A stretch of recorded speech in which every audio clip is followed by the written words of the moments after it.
সম্মানিত দেশবাসী, আসসালামু আলাইকুম। আপনারা জানেন আগামীকাল শনিবার 13ই জুন আমাদের গণপ্রজাতন্ত্রী বাংলাদেশ সরকারের মাননীয় প্রধানমন্ত্রী দেশনায়ক তারেক রহমান চকরিয়া পেকুয়া আসনে আগমন করতে যাচ্ছেন। তাহার আগমন উপলক্ষে চকরিয়া বাস টার্মিনালের জনসভাকে সফল করার লক্ষ্যে আমরা লক্কাছড় ইউনিয়ন বিএনপি এবং লক্কাছড় ইউনিয়নের মহিলা দল আমরা সবাই মিলে সিদ্ধান্ত গ্রহণ করেছি আগামীকাল বিকাল 3টার সময় ইনশাল্লাহ আমরা চকরিয়া উপজেলার লক্কাছড় ইউনিয়ন থেকে বিপুল পরিমাণ নেতা কর্মী নিয়ে আমরা জনসভা স্থলে আমরা উপস্থিত হব।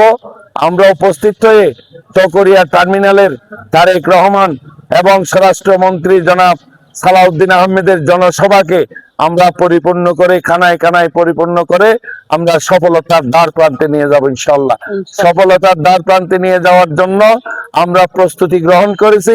লক্কাছড় ইউনিয়নের সর্বস্তরের জনসাধারণ, সর্বস্তরের নেতা কর্মী এবং মহিলা দলের সর্বস্তরের নেতা কর্মীদেরকে নিয়ে আমরা প্রস্তুতি গ্রহণ করে আমরা সিদ্ধান্ত গ্রহণ করেছি আমরা সমস্ত মহিলা পুরুষ মিলে আমরা হাজার হাজার নেতা কর্মী নিয়ে মিছিল সহকারে আগামীকাল আমরা জনসভা স্থলে উপস্থিত হব ইনশাল্লাহ।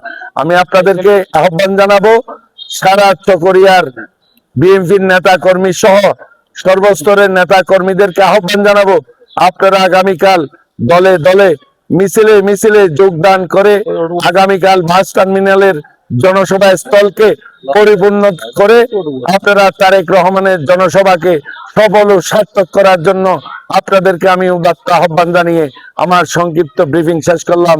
আসসালামু আলাইকুম ওয়া রাহমাতুল্লাহি ওয়া বারাকাতুহু।